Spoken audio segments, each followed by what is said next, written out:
প্রিয় ছাত্রছাত্রী, আজ আমরা আলোচনা করব উইলিয়াম কংগ্রিভের নাটক the way of the world. এই নাটকটি একটি comedy of manners. Comedy of manners কাকে বলে? যে নাটকগুলির মধ্যে মূলত আপার ক্লাস সোসাইটির ম্যানারিজম বা সেই যে ম্যানারে যে সমস্ত ভুল গণ্ডগোল যেগুলো হাসি পাবে সেই সমস্ত জিনিসকে স্যাটায়ার করা হয়। মূলত এই নাটক কমেডি অফ ম্যানারে আপার ক্লাস সোসাইটিকে নিয়ে ডিল করা হয়। নাম্বার 2, এই নাটকগুলোতে উইটি ডায়লগ থাকবে এবং ওয়ার্ডের খেলা থাকবে, ওয়ার্ড শব্দ নিয়ে খেলা থাকবে। এই নাটকগুলোতে বেশ ডায়লগগুলো ভীষণ চমকপ্রদ হবে, হাসি পাবে। এবং এই নাটকের বিষয়বস্তু মূলত প্রেম, সেক্সুয়ালিটি, বিয়ে, এই সমস্ত ব্যাপারগুলোই মূলত থাকবে। The way of the world নাটকটি কমেডি অফ ম্যানার্সের যে সমস্ত বৈশিষ্ট্যগুলো আছে তা সবগুলোই সবগুলো শর্তই পূরণ করে। এই নাটকটিকে ক্লাসিক্যাল রেস্টোরেশন প্লে বলা যেতে পারে, কারণ রেস্টোরেশন যুগের যে সমস্ত মেজাজ, যে সমস্ত সেই সময়ের মানুষের যে জীবনযাত্রা, সমস্ত কিছুই খুব সুন্দরভাবে ক্যাপচার করেছে। নাটকটি প্রথম মঞ্চস্থ হয় 1700 সালে এবং এই নাটকটি মঞ্চস্থ হওয়ার পরে অনেক সমালোচনাও হয়। অনেক মানুষ এই নাটকটির ভেতরে যে অশ্লীলতা বা কিছু যৌনতা নিয়ে ডিল করা হয়েছে সেগুলো নিয়ে অনেক বিতর্কও হয়। অনেক মানুষই সেটাকে নিয়ে সমালোচনা করেন। এই নাটকটা হয়তো নৈতিক অবক্ষয়ের ব্যাপারগুলোকে যেহেতু এক্সপ্লিসিটলি তুলে ধরে সেই জন্য। নাটকটির গল্পে যাওয়ার আগে নাটকের চরিত্রগুলোর সঙ্গে একটু আলাপ করে নেওয়া যাক। প্রথমেই বলতে হয় লেডি উইশফোর্টের কথা। লেডি উইশফোর্টের বয়স মোটামুটি 55 বছর বয়স, বিধবা। কিন্তু বিধবা এবং বয়স্ক হলেও তার মধ্যে প্রেমের শখ যায়নি, তার মধ্যে বিয়ের শখ যায়নি এবং তিনি নিজেকে একদম ইয়াং, একটা 20 থেকে 25 বছর বয়সের একটা সুন্দরী রমণী মনে করেন। এবং কোথাও না কোথাও তার আচার আচরণগুলো এমনভাবে, তার সাজ পোশাক আশাক কোথাও আমাদের সেই 12th নাইটের ম্যালভলিওর কথা মনে পড়িয়ে দেয়, যে তার নিজের বয়স অনুযায়ী বা তার আচার যে কী কেমন পোশাক পরা উচিত, আচার আচরণ করা উচিত, সেই ব্যাপারে তিনি মোটেই সচেতন নন। সেইটা একটা হাসির কারণ আমাদের কাছে অবশ্যই। এবং তিনি এখনও মনে করেন যে তিনি এখনও প্রেমে পড়তে পারেন, এখনও বিয়ে করতে পারেন। তিনি মিরাবেলের প্রেমে পড়ে যান। আমাদের দ্বিতীয় যে চরিত্র যার কথা বলছি আমরা, মিরাবেলের প্রেমে পড়ে যান। মিরাবেল আবার এই গল্পের নায়ক, যার প্রেমে কিন্তু তার নিজের মেয়ে পড়েছিল এবং তার ভাস্তির সঙ্গে প্রেম এরকম একটা চরিত্র হচ্ছে লেডি উইশফোর্ট। এবার চলে আসি আমরা মিরাবেলের কথায়। মিরাবেল হচ্ছে এই নাটকের নায়ক বলা যেতে পারে। তবে নায়ক বলতে বা হিরো বলতে যেরকম একটা ব্যাপার থাকে, যে গুড কোয়ালিটিস থাকে যেগুলো হয়তো আমাদেরকে ইন্সপায়ার করবে, যেগুলো দেখে আমরা একটা ভালো একটা ইমপ্রেশন পাবো, কিন্তু মিরাবেল কিন্তু সেরকম না। মিরাবেল একাধিক মহিলার সঙ্গে তার সম্পর্ক, এবং মিরাবেল এবং এই নাটকের যত মহিলা চরিত্র আসে কম বেশি সবাই মিরাবেলের সাথে যুক্ত, বা কেউ হয়তো তাকে পায়নি, তাকে পেতে চায়। মানে অনেকের ক্রাশ হচ্ছে মিরাবেল। অ্যাকচুয়ালি ভীষণ একটা পপুলার একটা চরিত্র মেয়েদের মধ্যে। কিন্তু মিরাবেল ভালোবাসে আমাদের 3 নম্বর ক্যারেক্টার মিলামেন্টকে। মিলামেন্ট হলো একটা সুন্দরী একটা মেয়ে, যে হচ্ছে লেডি উইশফোর্টের নিস বা ভাইজি, এবং যে মিরাবেলকে ভালোবাসে। অবশ্যই একজন মিরাবেল এবং মিলামেন্ট একে অপরকে ভালোবাসে। 4 নম্বরে যার কথা বলতে হয় তিনি হলেন মিস্টার ফেইনল। ফেইনল হচ্ছে লেডি উইশফোর্টের জামাই, এবং অথচ জামাই হলেও সে মানে অ্যাকচুয়ালি ঘর জামাই, কিন্তু সে আবার তার একটা বিবাহ বহির্ভূত সম্পর্ক আছে মিসেস মারউড নামক একটা মহিলার সঙ্গে। 5 নম্বরে সেই মারউডের কথাই বলছি আমি। মারউড হচ্ছে মিস্টার ফেইনলের বান্ধবী বা গার্লফ্রেন্ড অবশ্যই। আবার সে মনে মনে আবার মিরাবেলকেও ভালোবাসে, মিরাবেলকেও পছন্দ করে অ্যাকচুয়ালি, মানে মিরাবেলের উপরে ক্রাশ খেয়ে আছে অ্যাকচুয়ালি। এবং এই মারউড এমন একটি চরিত্র যে নিজের যে চরিত্র খারাপ সেটা নিয়ে সে ওয়াকিবহাল নন। সে কে খারাপ, কে কতটা খারাপ, কে কি করছে, সে সমস্ত এর ওর সঙ্গে ঝামেলা লাগিয়ে দেওয়াই হচ্ছে এই মিসেস মারউডের কাজ। 6 নম্বরে আমরা বলবো মিসেস ফেইনলের কথা। মিসেস ফেইনল হচ্ছে লেডি উইশফোর্টের মেয়ে অবশ্যই, এবং ফেইনলের স্ত্রী, এবং মিরাবেলের প্রাক্তন প্রেমিকা, যার সঙ্গে একটা মিরাবেলের সঙ্গে একটা সেক্সুয়াল রিলেশনশিপও ছিল, একটা ডিপ একটা রিলেশনশিপ ছিল মিসেস ফেইনলের। 7 নম্বরে বলতে হয় ফয়বেলের কথা। ফয়বেল নামক একটা মেয়ে যে কিনা লেডি উইশপোর্টের বাড়িতে কাজ করে, সেই একটা গুরুত্বপূর্ণ চরিত্র আমাদের প্লট কনস্ট্রাকশনের ক্ষেত্রে, সেটা আমরা পরে আলোচনা করব। 8 নম্বরে আছে উইটওয়েল। এ আবার মিরাবেলের চাকর, মিরাবেলের আন্ডারে কাজ করে, একজন মানে ছেলে ভৃত্য। এরপরে আসছি আমি মিনসিংয়ের কথায়। মিনসিং হচ্ছে মিসেস মিলামেন্টের একজন আন্ডারে কাজকর্ম করে, তাকে দেখাশোনা করে, তার সার্ভেন্ট। এরপরে বলতে হয় উইটউডের কথা। উইটউড হচ্ছে মিসেস মিলামেন্টের ফলোয়ার। এরপরে বলছি স্যার উইলফুল উইটউডের কথা, যে হচ্ছে উইটউডের হাফ ব্রাদার বা লেডি উইশপোর্টের নেফিউ, যার সঙ্গে মিলামেন্টের বিয়ের একটা প্ল্যান করে হচ্ছে লেডি উইশপোর্ট, যদিও বিয়েটা হয় না। 12 নম্বরে বলছি মানে পেটুলেন্ট, যে কিনা মিসেস মিলামেন্টের ফলোয়ার। এরাই মোটামুটি এই নাটকের গুরুত্বপূর্ণ চরিত্র। যেহেতু নাটকের প্লট কনস্ট্রাকশনটা একটু কমপ্লিকেটেড, তাই এই নাটকের চরিত্রের নামগুলো আমি স্ক্রিনে রেখে দিয়ে তবে আমি এগোচ্ছি, ফলে আমাদেরকে বুঝতে একটু সুবিধা হবে। নাটকের অ্যাক্ট 1 শুরু হচ্ছে একটি চকলেট হাউসে। চকলেট হাউস ওই কফি হাউস টাইপেরই আর কি। এই টাইমে একটা ট্রেন্ড তৈরি হয়েছিল যে চকলেট হাউসে গিয়ে যাওয়া, বসা, চকলেট খাওয়া। চকলেটটা অ্যাকচুয়ালি লিকুইড চকলেট আর কি, মানে চকলেট বলতে এরকম মানে চকলেট বারগুলো না আর কি। এবং এই চকলেট হাউসে বসে শুধু চকলেট খাওয়াটাই উদ্দেশ্য না, মানুষ বসে যেমন চায়ের দোকানে বসে যেরকম স্টলে গিয়ে মানুষ চা খায়, আড্ডা মারে, এরকমই আর কি। চকলেট হাউসে গিয়েও মানুষ বসতো, আড্ডা মারতো। তো আমরা অ্যাক্ট 1 আমরা দেখতে পাচ্ছি চকলেট হাউসে বসে আছে মিরাবেল এবং মিস্টার ফেইনল, দুজন বসে তাস খেলছে। তাস খেললেও মিরাবেল তাস খেলাতে তার খুব একটা মনোযোগ নেই, এবং সেই জন্য ফেইনল তাকে জিজ্ঞেস করছে, আচ্ছা মিরাবেল, তুমি যে তাস খেলছো আমার সঙ্গে, তোমার তো মনোযোগ নেই তাস খেলাতে। অ্যাকচুয়ালি হয় কি, যে যখন হয়তো আমরা কোনো তাস খেলি বা হয়তো কোনো লুডো খেলি, এবার যদি হয়তো এমন হয় যে আমি মনোযোগ দিয়ে খেলছি, অথচ আমার সামনে যারা আছে তারা হয়তো লুডো খেলতে খেলতে হয়তো একটু মোবাইল ঘাঁটছে, একটু অন্যদিকে তাকাচ্ছে বা করছে, একটু অন্যদিকে কনসেন্ট্রেট করছে, ফলে কিন্তু আমার কিন্তু খেলতে ভালো লাগবে না তার সঙ্গে। আমার কোথাও মনে হচ্ছে দূর, আমি সিরিয়াসলি খেলছি, ওরা কেউ খেলছে না। একই রকমভাবে ফেইনলের একটু বিরক্ত লাগছে, তাই আর ইজিলি ফেইনল জিতে যাচ্ছে কিন্তু তার ভালো লাগছে না। বলছে, মিরাবেল তুমি আজকে মনোযোগ নাই কেন খেলায়, তোমার কি হয়েছে বলো। মিরাবেল তখন বলছে, গত রাত্রে আমার সঙ্গে একটা খারাপ ঘটনা ঘটেছে। বলে, কি ঘটেছে মিরাবেল বলো। তখন বলে যে তোমার শাশুড়ি অর্থাৎ লেডি উইশপোর্টের পার্টিতে আমি গেছিলাম, আমাকে তিনি গলা ধাক্কা দিয়ে বের করে দিয়েছেন, খুব বিচ্ছিরিভাবে অপমান করে। বলে, কেন তোমাকে অপমান করে বের করে দিল কেন?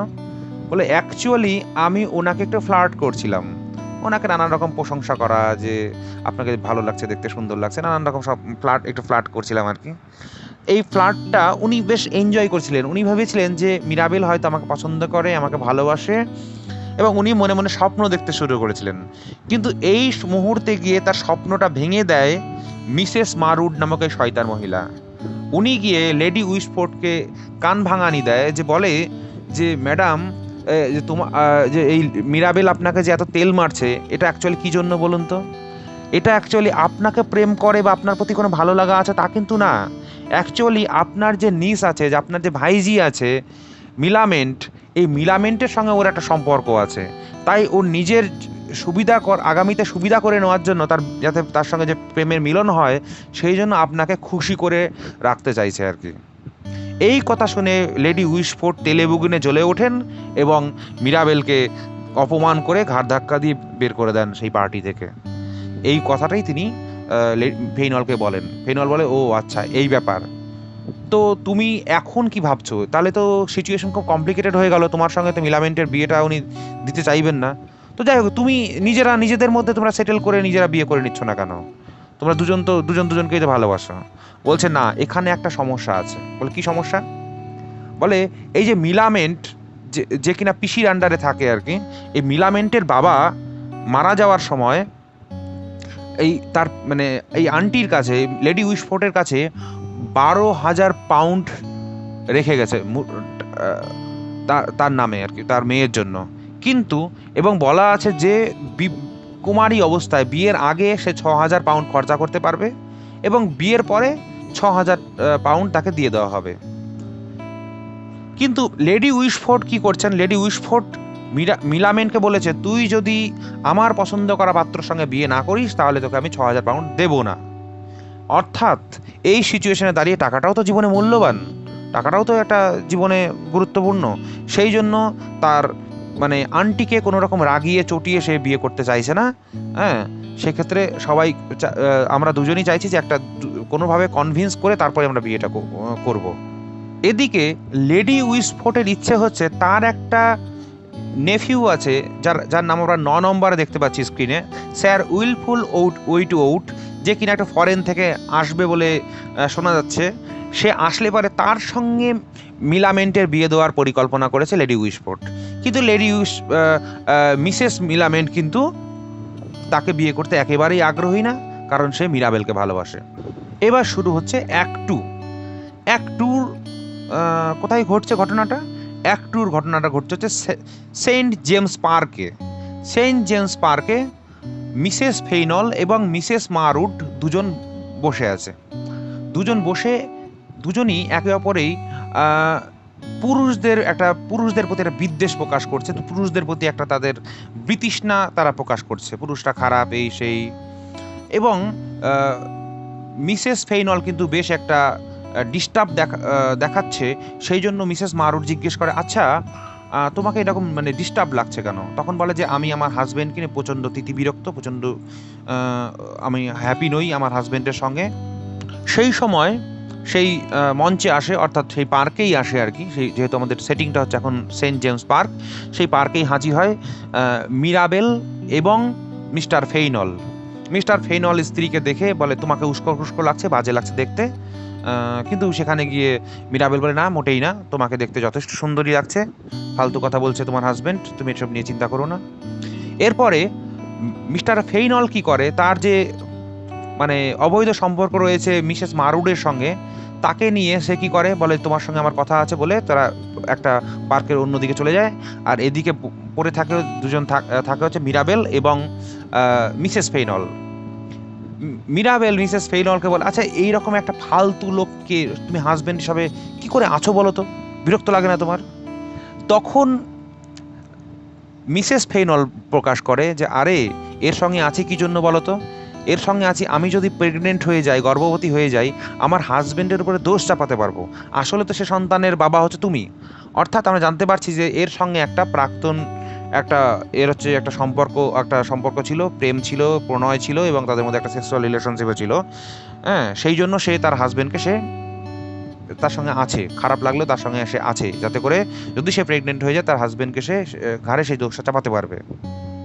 অন্যদিকে পার্কের অন্য প্রান্তে মিসেস মারউড এবং ফেইনল যখন গল্প করছে, তখন মিসেস মারউড ফেইনলকে বলছে, আচ্ছা তোমার স্ত্রীর সঙ্গে যে মিরাবেল গল্প করছে, তারা মনে হয় পরিকল্পনা করছে যে কালকে রাত্রিবেলা যখন মিরাবেলকে পার্টি থেকে ঘাড় ধাক্কা দিয়ে বের করে দেওয়া হলো, তাহলে কি কোথাও না কোথাও তাহলে ওরা কি প্ল্যান করছে যে যাতে করে বিয়ে টিয়ে কীভাবে মিলামেনকে বিয়ে করতে পারে, সেই নতুন কোনো পরিকল্পনা করছে মনে হয়।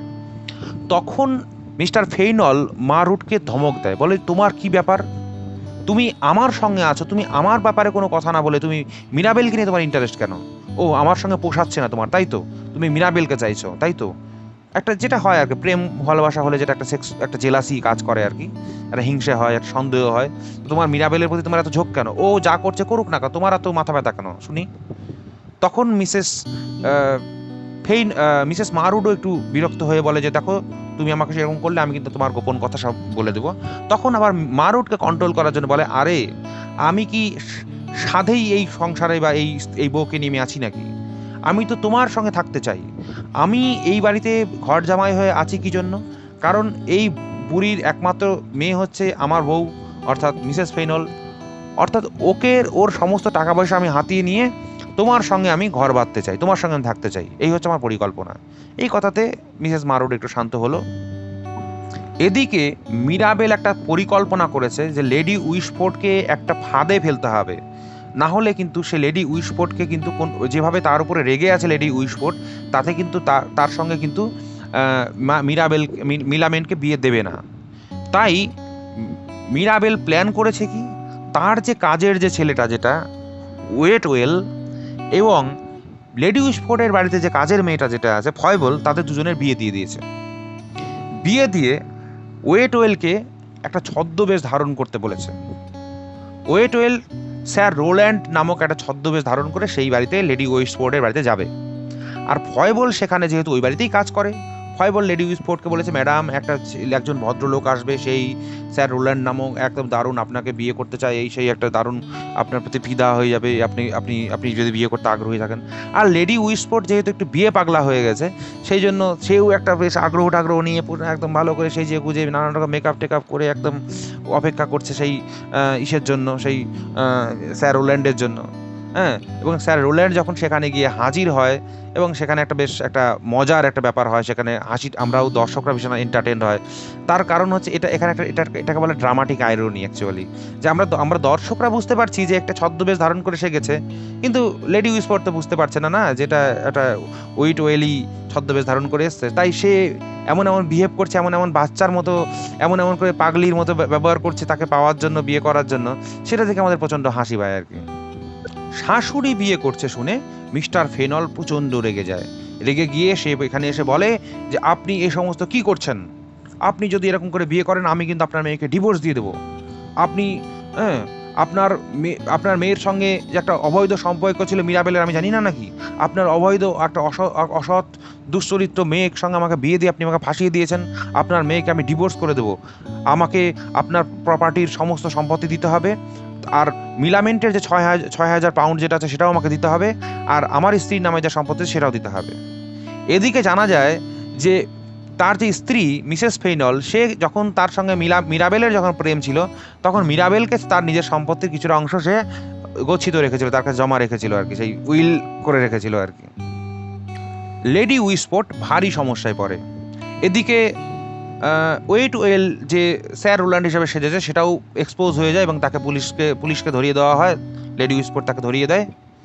কিন্তু বর্তমানে লেডি উইসফোর্ড একটা সমস্যায় পড়েছে। তার জামাই তাকে বলছে যে এরকম তার মেয়েকে ডিভোর্স করে দেবে, এই হুমকি দিচ্ছে।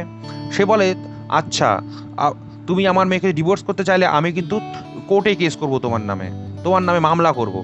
এতে করে মিসেস মারউড আবার সব দলেই থাকে, ও সর্বঘাটের কাঠালি কলা। সে ওদিকে গিয়ে আবার লেডি উইসফোর্ডকে বলছে, ম্যাডাম এগুলো করার কোনো দরকার নেই, আপনি যদি এখন কোর্ট কাছারি এগুলো যদি করেন তাহলে আপনার কিন্তু মান সম্মান যাবে, হ্যাঁ, পেপারে লেখালেখি হবে, হ্যাঁ, আপনার সম্ভ্রান্ত পরিবার, আপনাদের পরিবারের একটা বদনাম হয়ে যাবে, অর্থাৎ এগুলো করতে যাবেন না। এই কথা শুনে লেডি উইসফোর্ড বলে, না ঠিকই তো, কথা তো একদমই তাই সে সেখান থেকে পিছিয়ে আসে। কিন্তু সে একটা মারাত্মক সমস্যায় পড়ে, সে এখন করবেটা কি, একটা চারিদিকে সে একটা জড়িয়ে পেঁচিয়ে গেছে। এই সিচুয়েশনে মিরাবেল এসে প্রবলেমটা থেকে সলভ করে।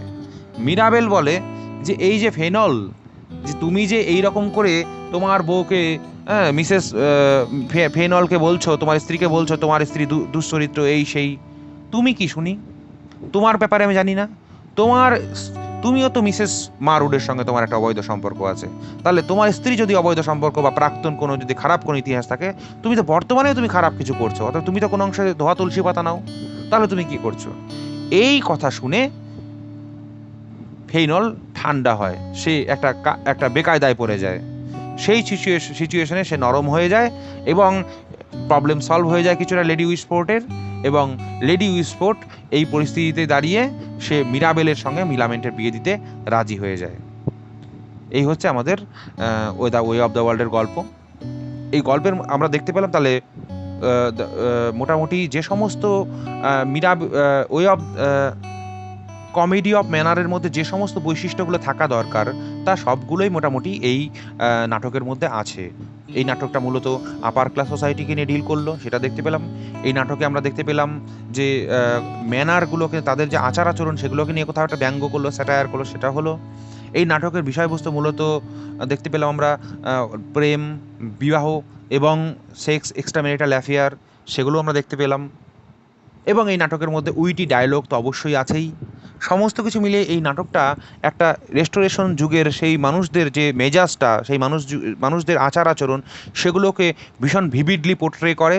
সেই জন্য এই নাটকটা হচ্ছে ওই সময়ের রেস্টোরেশন যুগের একটা খুব অমূল্য একটা ডকুমেন্ট হিসাবে আমাদের সামনে এসে হাজির হচ্ছে। ধন্যবাদ সবাইকে, ভালো লাগলে বন্ধুদের সঙ্গে শেয়ার করো, চ্যানেলটি সাবস্ক্রাইব দিও, নতুন যদি হয় তাহলে চ্যানেলটি সাবস্ক্রাইব করে দিও।